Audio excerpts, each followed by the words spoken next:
Hey adjusters, my name's Billy Richardson. I'm going to talk to you just a few minutes about my situation or my first storm and some things that I ran into that could have helped me on my first storm that I pretty much kind of learned on my second storm. Um, my first adventure in the business, I did some IOD claims, which you go out and you do inspections, but you don't make a decision on the claim. You don't have to write anything exactly made. You basically are the eyes and ears for the inside adjuster. So I got a lot of scoping experience with that, but I didn't get a lot of estimate writing experience with it. So that I mean, you're supposed to kind of keep up your own chops anyway. But so anyway, when I got my first opportunity as an adjuster, a small storm down in Louisiana. I was a little bit ill prepared, and the reason why I'm making this video is because I wish somebody would have had it at the time that I went out there or something, and maybe I could have picked up on it and it would have been a little bit smoother for me. But nevertheless, it's all behind me now. But I just want to show you this. It's a kind of a neat thing. It's not hard to do. It's making a template, and it's making using macros. And everybody's heard of using macros, I'm sure. If you're very new to the business, well, here you go. But what a template is basically you're going to build a claim how the carrier most likely would like to see it made. Matter of fact, that's exactly what you want to do, is how the carrier wants to see it made. They want consistency. They want to look at your claim, and everything that's in that claim is in order. So anyway, I'm just gonna pop in here and open up a project real quick. And now this is X1 Xactimate, but it's not much different from 28. So we're gonna open up a claim, and I just want to show you real quick. We're gonna go in. Let's see. Don't worry about that stuff. We're not going to name the claim or anything. So we're going to go into estimate. I'm going to go to estimate items. I'm going to show you this is empty. There's nothing in there. And how you would start your claim or whatever is, you would start building your grouping tree on depending on the claim that you're working on. And I don't type fast, and this is the reason why I like to use this. Yeah, see, there you go. Should have hit continuous tab. But anyway, the reason for this is so it's just one thing that you don't have to. Let's just make it this way. So you're going to build this how you're going to walk around the house, how you're going to look at it, and how you're going to write your estimate up. I'm just showing you that's how to pop those in there. I'm going to cancel that. So also wanted to put something in there so you see that it's going to disappear. So if you go to build an estimate and you're going to use what I'm fixing to show you, it's going to wipe out what you build if you start it and then say, oh, I want to use this. I want to use this template.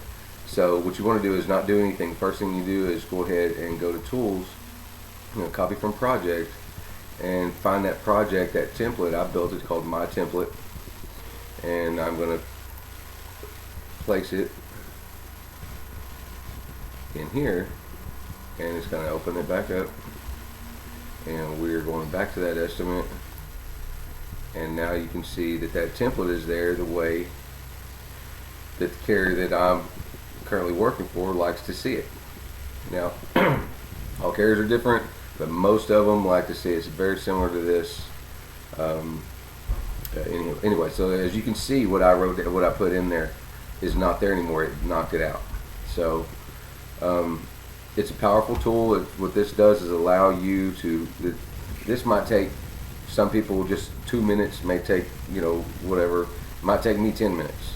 That's 10 minutes I don't want to be dealing with at the insurance house. I just rather have this, and especially you can build these for water losses or whatever. You can have specific templates for a specific type of for flood or backup sewer. So many different ways you can write these up to suit, and then pull them up as you feel needed. So here we go. Getting into it. So what you see here is I've got a roof sketch inside here, and in Sketch, what I do is I just build it and I just open it, just make a roof, just whatever drops in, which is a 12 by 12, and I just let it sit there so I have something to build from immediately. A lot of times you're going to use Eagle View, and since you're going to use Eagle View, this is going to be, you're going to put the Eagle View in here, and then you're going to delete this anyway. But it's just something for it, for there to be a file for. And let's see, so we're going to go back to estimate items, and the same thing for the interior. As you've seen in Sketch, there is that interior room. Now what happens here is when you start building the rooms in Sketch, it's going to name these rooms or whatever. I don't know what just happened with that. But if you go back into estimate items, what you built, it's going to make a spot for it. So then all you do is name those. You should name them when you're right there. As soon as you finish building the room, get the dimensions for each room, you need to name it right after that. But let's just go ahead and take these out. And because there's no need for it. So anyway, that sets you up for, that's 10 minutes right there for me that I don't have to deal with. Okay, and I can build my rooms or whatever, and if there's another structure, if there's a shed, you can do the same thing that way. So now all that's in order. Now going to front elevation, I use dimensions. Some people do. I don't. You know, I don't see the disadvantage of using dimensions. So anyway, we're gonna say this wall is 40 foot long, and it is 10 foot high, and it has a 30 foot gable height. And we're gonna put in 3 windows, and we'll call them 3 by 5s.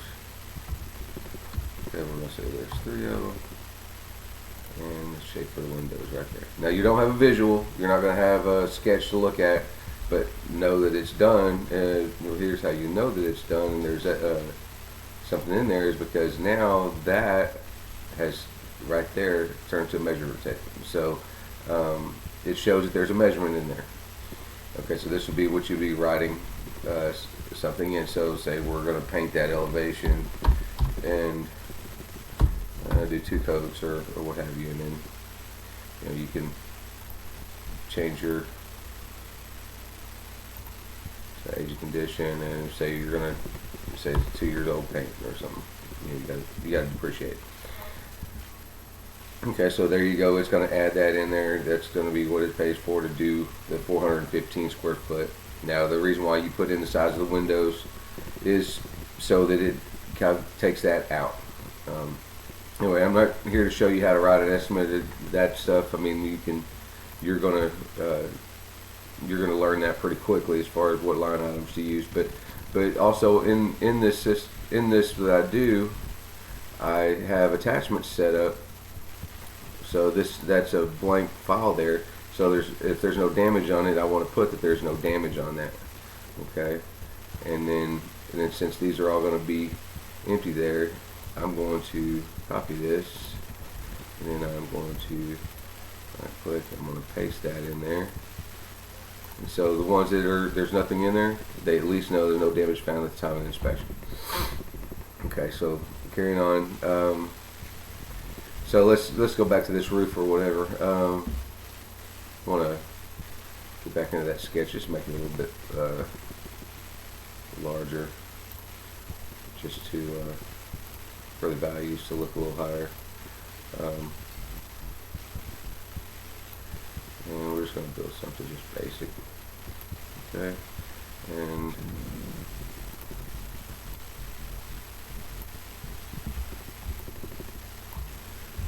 okay, so there's that for us, and we will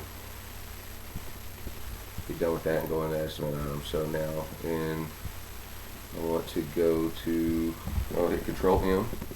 I'm going to pull up my macros now and there. I'm going to say this is a laminate shingle, and I'm going to run that in there, and you're going to see that this is basically how this carrier wants this written. So they want a line item for removing, and then if it's steep, what have you, and so on and so forth. So what I'll do is I'll keep, when I build this macro, I put all my calculations at 0. That way, if it doesn't have it, it's not getting billed for it. And also, I can go in and start at the top, and if it's got a roof vent, and say it's got 2 of those, it's got exhaust cap, say it's got 2 of those, you know, whatever the quantity is, and then it'll build that estimate if you haven't noticed. Let's just move this over to the back. Let's move this like this, and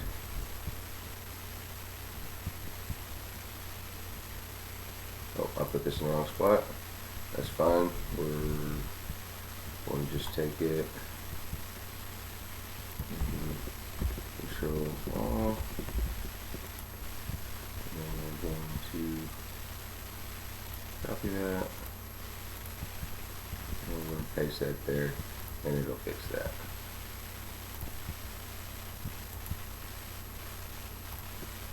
And then and we will delete that, so that gets it out of there. Anyway, sorry about that. So as you can see, it's really quick. If I wouldn't have been so sloppy on that, it'd have been a lot faster. But basic roofs are going to be like that. You're gonna have maybe a couple of line items for the exterior. You're going to have maybe a shed that you're going to do. Maybe an interior room is going to have a spot on the ceiling, and there you can build a macro for that. The whole point of this thing is to hit the ground running when you get out to a storm, because especially if it's your first one, like it was mine, it's kind of nerve-wracking. You're what to do next, what to do, you know, and you're trying to make everything look good, because you don't want to look bad when you go on your first storm either. Well, you don't want to look bad anytime, but you want to look as good as you can to that carrier while you're there on your first one. And if they go, well, how long have you been doing this? And you go, well, this is my first storm. And if you're doing good, they're like, wow, you're closing claims pretty quickly. They're going to be calling you back for, you know, future events. So anyway, nobody really had this out there for myself. I mean, there's everybody's got a, you know, the Adjuster TV's full of information. They got all kinds of stuff, but I didn't. This is where what I needed help on, and it wasn't specific to like a YouTuber or YouTube vlogger or whatever. So I figured I would make one and show this around to some of the guys or gals when you get in the on your first storm. Try to use this, see if it helps, and if it doesn't, some people are just lightning fast on the computer and they get this, they get Xactimate really easily, and they understand code, and they can just, you know, punch through this. But then, you know, in actuality, a lot of people use this type of system, whether they like to admit it or not. Carriers may tell you they don't like macros, and if they tell you they would frown on you using them, well, the biggest thing is try to find a way to save time and make sure that you are going back over your macros and deleting the things that you don't need in them. And you know, it's not like it's a big no-no to use them. They just, you know, they'd rather you punch in every little thing as you see it, and you know, use it how you think that it's a tool. So, you know, pull it out of your toolbox when you need it, and try to use it the best way that you know how. Anyway, from me to you, hope this helps you out. I'm new to the adjusting field. I've only been on, you know, a few storms, and then you know, had a lot of scoping experience through IOD, and I think that's Pilot, if you're unaware. Anyway, that's a good source to if you can get involved in that, and you want to make sure that your scoping game is right on and dead on. I would suggest that you get into something like that. Pilot is they have a lot of good training for that. Well, there's a lot of carriers that have, I mean, a lot of IA firms that have good training, but lean on it as best you can to try to get some kind of work in the field until that storm comes along. And anyway, I hope you have a good storm like everybody wants to, and well, maybe we'll see you out there. Thanks a lot.